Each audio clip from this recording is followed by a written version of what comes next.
Hello, guys. I hope you are all doing good today. And today, in this second activity, I will uh, talk about your translation of the first couple of pages of Miss Marvel from episode 1. And for today, before I start it, I would like to thank you for making the attempt to translate the pages. And I found several things from your translation which we can discuss in terms of the theory of comics translation, especially related to faithfulness. Okay, and there will be two points only that I want to highlight today. The first one is related to the iconic solidarity, which is the interdependence between meanings and images. And this is the special part about comics translation that you cannot find in any other types of translation.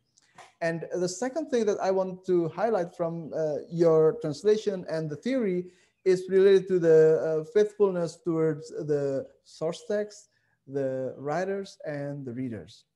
Now, let us go to the first one.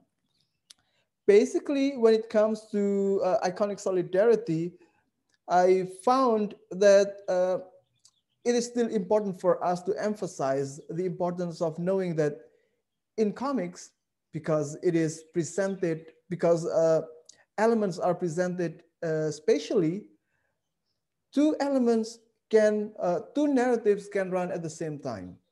By two narratives here, I mean you can see the narrator and the characters working on two different areas, two different lines of narratives. Now, let me show you the exact point to make it more easier to be understood. Okay, here it is. Now, in this page of Miss Marvel, you can find, at least here in this first panel, there are two narratives. The first narrative is the narrator here. And the second narrative is the dialogue. In the first narrative, you can hear, so once upon a time, the world almost came to an end. Almost. So this is still of the same line of narrative. And the second narrative is what Miss Marvel says. I see him, end of the alleyway, about to turn left. That's her talking. Well, here, what we can say is that although there are two narratives, the speakers or the actors are the same. It's Miss Marvel, both of these. And let's go to the next panel. In the next panel, you can see the first narrative here again, but instead of crashing down in a fiery apocalypse, then it continues to the next here, which is the bridge. It simply got more awesome. And then it goes on to the next panel and so on. While the second narrative, the dialogue, it still happens here. He's kind of bold. Watch your sidelines, Marvel, and so on. Yeah, so these are the two narratives that I mean. In prose, you cannot find these two narratives happening at the same time without being confusing. If a writer decides to do that, which is alternating between the narrator and the dialogue in a rapid fire speed like this, then it will be confusing for the reader. So this is one unique characteristic of a comic book. And it, of course, impacts how we translate it. And in this case, this is how you read it actually, right? For the first narrative. So once upon a time, the world almost came to an end. Almost. But instead of crashing down in a fire apocalypse, it simply got more awesome. And so on. How awesome? I'm glad you asked. So that's the first narrative. And when you translate, of course, you have to keep the same tone from the first instance of the narrative till the last instance of the narrative in one page. Now, We are lucky for this comic because in this first page, the two narratives are basically spoken by the same person. So the tone can be similar. But in other comics, sometimes the narrator is a third person narrator. So the tone of the language will be different from the tone of the language of the speaker here. Now, this is also the reason why last week when I was commenting on your work, I kept emphasizing the importance of keeping the formatting. If the narrator or if a box uses capital letters, then keep it that way. If a bubble uses small caps like this, please keep it that way because it, first of all, helps those who read it. In on the page like this, it is easily identifiable. You can see that the one in the bubble like this is actually spoken by Miss Marvel. The one in a box like this is actually thought or narrated by Miss Marvel. But in other situations, there might be differences. Some comic creators do not actually use any bubbles or any boxes like this. The text can blend into the image. So in that kind of situation, understanding the formatting or keeping the formatting can be useful, or where you put the text can be useful in understanding it. Okay, so that's the first thing. You need to realize that there can be more than one narratives happening at the same time in a comics, and because of that, you need to be consistent in the use of the tone for each of the 2 or 3 narratives happening on that same page. So that's number 1. And the second thing is related to faithfulness. And from the theory, we know that there are 3 faithfulness that we need to keep in mind. The first one is our faithfulness to the source text. And the second one is faithfulness to the author. And the third one is faithfulness to the audience. And our theorist also says that the level of faithfulness will rely on the working situations. Now, what constitutes our working situations? That would be the question. Now, what we can do about that is decide at least 3 elements. The first one is we need to know who or what the book is. What the book is here refers to, is it an entertainment book? Is it an educational book? Or is it a textbook? You know, there are textbooks in the form of comics, right? And there are also educational books in the forms of comics. Last week, I showed you an example from the Federal Reserve System. And I can also show you in my office book about comic books about writers or philosophers. So these are educational works. And when you know what the book is for, then you can decide where your level of faithfulness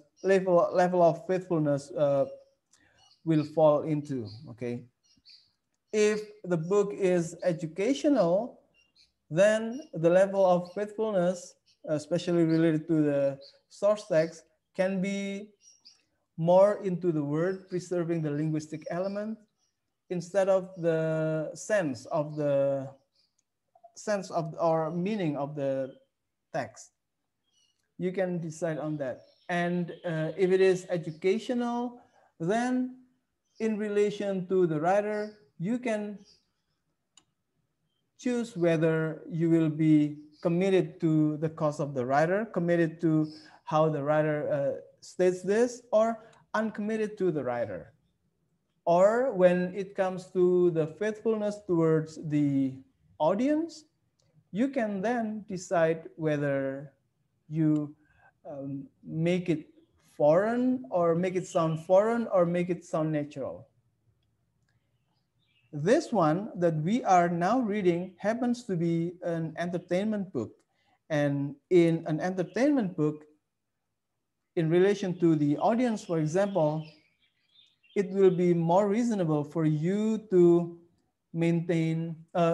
for you to make it sound natural and not foreign sounding. And related to the source text, it will be important for you to present the sense than the word. So you will lean more into the sense of the text than into the words. Like for this one, don't lie. Gyro and fries is your favorite part. The post-fight gyro and fries is your favorite part. If you if you know that this is for entertainment and this is for teenagers, for example, and your teenagers live in Indonesia, then I think it will be just fine to, for example, make it less foreign. And related to the text, you translate or you lean into the sense than the words. And how do you make this part less foreign? It's by not using gyro and fries, which happen to be not very popular in our area. Let's just say makan-makan will be just fine. Okay, makan-makan pasca tarung adalah favoritmu, adalah kesukaanmu, and so on. Yeah, I know in some parts of Indonesia we have gyro and fries, or we call it shawarma here, which is shawarma, I guess, is more common here than gyro or hero, whatever whatever you call it. Yeah, so related to that, you can translate this into makan-makan pasca tarung kesukaanmu, or kesukaanmu adalah makan-makan pasca tarung. And related to the source text, instead of focusing more on the word, you can focus more on the meaning. Like this one, I'm a freaking Avenger. You know, in English, freaking is used for emphasis, but in Indonesian, you can emphasize things without using a modified cuss words like this. You can say, for example, aku ini anggota Avenger, or aku sudah jadi anggota Avenger, or aku ini benar-benar anggota Avenger. Something that that gives the same effect can be used here. And for this one, for example, I better not read about this on freakingawesome.com tomorrow is all I'm saying. That's what Spidey here says. He speaks like a boy from Queens, New York City. And that's how people say things, or young people say things there. You can make it sound natural, like Indonesian young people saying things like, jangan sampai baca ini besok. Pokoknya jangan sampai baca ini besok di freakingawesome.com and so on. So that's how you can interpret faithfulness here. You need to consider, first of all, what kind of book it is. Is it educational? Is it entertainment? Is it humor? And so on. The second thing is related to who the audience is. Is it for young people? Is it for old people? Or it is for teachers or for students and so on.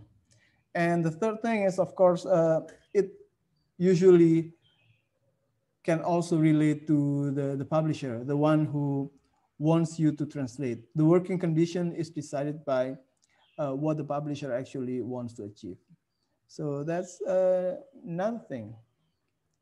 All right, so these two are what I wanted to comment on from your translation.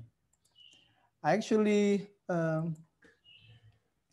And okay, let me remind you again. The two things are, first of all, related to the iconic solidarity, the interdependence between images and meaning. The second one is related to the levels of faithfulness. And your levels of faithfulness uh, are determined by the various elements, the working conditions, working situations. And working situations can be identified by knowing what kind of book it is, and who the audience is, and what the publisher actually wants from the translation of that. So I hope that helps you to make the connection between what you have done and the theories of comics translation.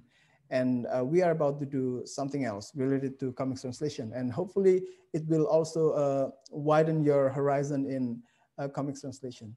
We will be translating different stuff. Bye, everyone. Thank you.